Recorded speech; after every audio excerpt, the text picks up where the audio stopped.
L'ingrédient de base du saké, sa signature, c'est évidemment le riz. Et il y a plusieurs sortes de riz. Aujourd'hui, on parle de deux grandes catégories, le riz à saké versus le riz de table.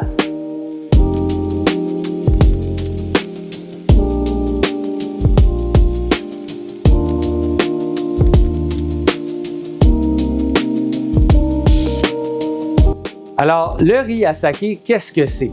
C'est pas un riz qui est particulièrement significatif pour le résultat final du saké en termes d'arôme primaire. Donc, on pense à un riz égale un arôme à la fin. On va plutôt parler d'arômes secondaires dans le saké, ceux qui sont issus du travail de la levure principalement. Mais un riz à saké, on entend souvent l'expression ou des souches de riz à saké comme le Yamada Nishiki, Omachi, Goshakumangoku. Qu'est-ce que ça mange en hiver?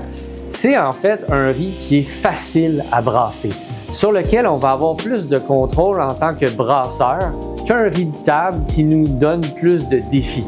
Ça n'empêche pas les riz de table d'être utilisés dans le saké, mais on va privilégier la facilité versus le défi, sauf si on est un brasseur de style artistique.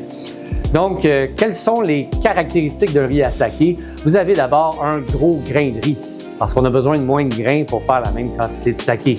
Ça va être un riz qui est résistant au polissage. On en a parlé sur la vidéo du polissage, alors quoi ça consiste.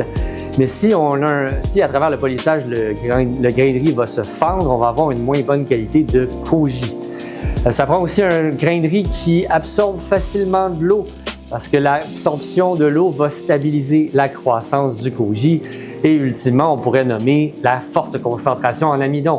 Ben oui, l'amidon nous donne du sucre et le sucre nous donne l'alcool à la fin.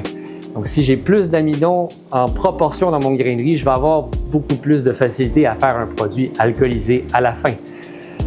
Si vous parlez de riz de table dans le saké, vous allez aimer les riz de table qui ont beaucoup de protéines, beaucoup de lipides, parce que ça va se transformer ultimement dans l'umami du saké, la signature du saké. Donc, pour faire des junmai, des futsushu ou honjozo, vous avez peut-être intérêt à acheter des riz qui sont moins coûteux à produire et qui vont donner plus de sensations umami.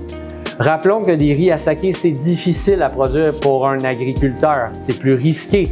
Et la récolte va se faire nécessairement plus tard parce que les grains de riz sont plus gros, plus larges et nécessitent plus d'ensoleillement. Si on attend plus pour la récolte, on va avoir des récoltes faites en septembre et octobre. Vous l'avez deviné, dans cette période-là au Japon, vous avez les typhons qui vont ravager les cultures et donc pour un agriculteur, on préfère faire une récolte plutôt avec un riz de table et avoir ultimement des sakés plus umami que des sakés droit et facile à produire.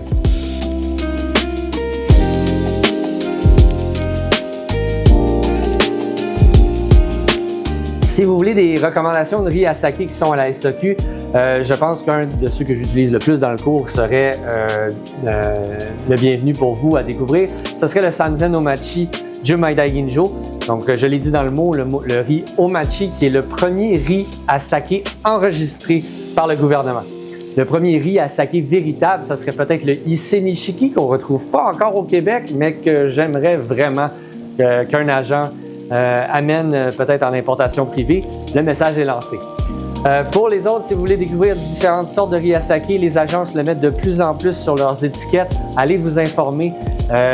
Quel riz fait quoi? C'est quoi ses tendances au niveau de brassage? Mais rappelez-vous, le riz de saké peut donner des arômes similaires pour différents riz. Donc, c'est pas ce qui va faire le goût nécessairement d'un saké. Ça peut avoir une influence, mais ultimement, c'est vraiment le travail de brassage qui va faire toute la différence entre un bon ou un mauvais saké. On se retrouve prochainement pour une autre vidéo d'éducation sur le saké et en apprendre plus sur cette boisson qu'on aime tous autant.